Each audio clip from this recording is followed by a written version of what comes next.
राम राम सा। मैं हूं मुकेश चौधरी और आप देख रहे हैं मोनू के विचार। विपक्ष भाजपा पर राम के नाम और धर्म का राजनीति में इस्तेमाल करने का आरोप लगाता है। यह बात सत्य है कि पिछले कुछ वर्षों में भाजपा के पक्ष में हिंदुओं का रुझान बढ़ा है, लेकिन सवाल यह है कि इसके लिए जिम्मेदार कौन है। क्या भाजपा हिंदू ध्रुवीकरण करती है या फिर विपक्ष का मुस्लिम तुष्टीकरण इसके लिए जिम्मेदार है? आज इसी सवाल पर हम चर्चा करेंगे और आपको बताने का प्रयास करेंगे किस तरह विपक्ष ने हिंदुओं को भाजपा के पक्ष में जाने के लिए मजबूर कर दिया। वैसे तो मुस्लिम तुष्टीकरण की बीमारी कांग्रेस में आज़ादी के समय से ही है। उसके बाद कांग्रेस से निकली हुई पार्टियों और जातियों के नाम पर बनी पार्टियों में भी ये बीमारी देखी जा सकती है। ये भी सत्य है कि भाजपा जब से बनी है हिंदू ध्रुवीकरण का प्रयास करती है, लेकिन जिस अनुपात में 2014 के बाद हिंदू भाजपा के साथ गया है, ऐसा पहले कभी नहीं हुआ। इसके कई कारण हैं, लेकिन सबसे बड़ा कारण है हिंदू समाज का जाति और वर्गों में बटा होना। हिंदुओं की यह सबसे बड़ी कमी मानी जा सकती है, या फिर कहें कि राजनीतिक पार्टियों के इकोसिस्टम का कमाल, जिसने हिंदुओं को जाति और वर्गों में बांटे रखने में अहम भूमिका निभाई। लेकिन 2014 के बाद जब नरेंद्र मोदी सत्ता में आए, उन्होंने सबसे पहला काम किया इंटरनेट को सस्ता करना। जो 2 GB डेटा एक महीने के लिए 300 रुपये में मिलता था, आज 10 रुपये में प्रतिदिन मिल रहा है। इसके साथ ही मोबाइल इंडस्ट्री भारत में आई। भारत में मोबाइल मैन्युफैक्चर होने की वजह से मोबाइल सस्ते हुए।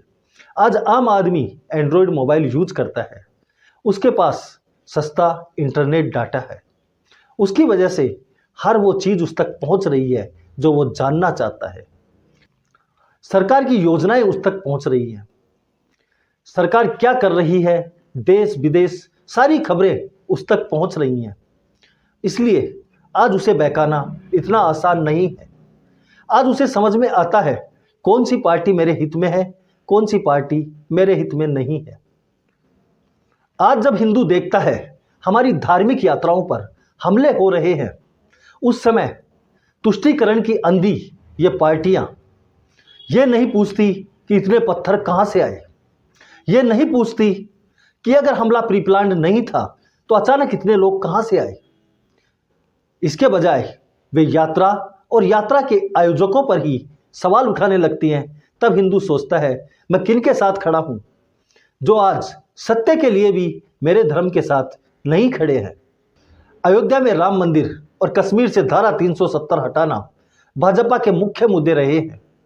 इन पर भाजपा हमेशा खड़ी रही है, लेकिन जब 370 को हटाया जाता है तो विपक्ष विलाप करता है, 370 की बहाली की बात करता है।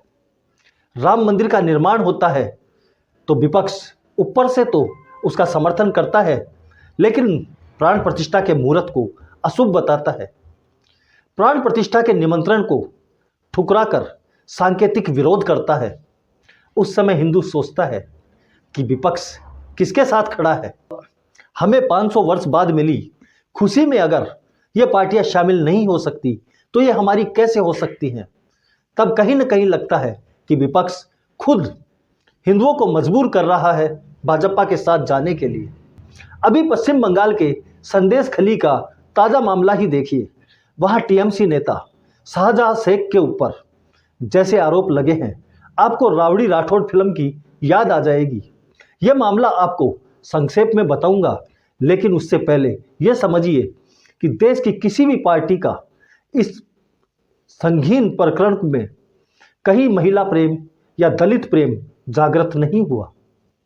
किसी भी पार्टी के नेता ने इस मामले पर कोई टिप्पणी नहीं की। संदेश खली की हिंदू महिलाओं के मुताबिक शाहजहां शेख और उसके समर्थक पहले तो ये देखते हैं किस घर के अंदर सुंदर लड़की या सुंदर बहू है, फिर उसे रात को उठवा लिया जाता है। उसे उठवाकर टीएमसी कार्यालय ले जाया जाता है, जहां उसे इतनी रातों तक रखा जाता है जब तक उनका मन उससे भर नहीं जाता है। शिकायत करने जाएं तो कहां जाएं जब प्रशासन खुद उनकी मदद कर रहा हो। यह मामला प्रकाश में तब आया जब राशन कार्ड घोटाले के अंदर जांच करने के लिए ईडी की टीम संदेशखाली पहुंची और वहां अचानक हजारों लोगों की भीड़ आकर ईडी की टीम पर हमला कर देती है। उसके बाद शाहजहां शेख वहां से फरार हो जाता है। जब शाहजहां शेख फरार हो जाता है तो वहां की महिलाओं में हिम्मत आती है अपने साथ हुए अत्याचार के खिलाफ आवाज उठाने की। इससे पहले तो उनकी कोई सुनने को भी तैयार नहीं था। जब संदेशखाली की महिलाओं ने अपने ऊपर हुए अत्याचार के खिलाफ प्रदर्शन शुरू किए तो वहां विपक्ष में बैठी भाजपा भी हरकत में आ गई। भाजपा के प्रदेश अध्यक्ष सुकांत मजूमदार जब संदेशखाली जाने लगे तो उन्हें प्रशासन ने रोक दिया। धक्का मुक्की में वो घायल हो गए और उन्हें अस्पताल ले जाना पड़ा।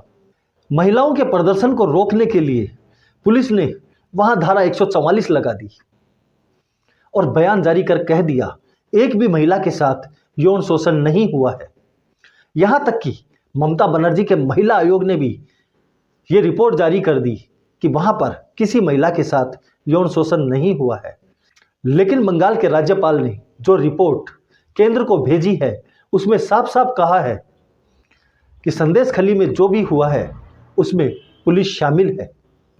विपक्ष में बैठी भाजपा ने जब यह मामला विधानसभा में उठाया तो भाजपा के 5 विधायकों को निलंबित कर दिया गया। इससे ज्यादा एक अपराधी को बचाने के लिए कोई सरकार क्या कर सकती है। 2 महीने से फरार शाहजहां शेख अभी तक गिरफ्तार नहीं हुआ।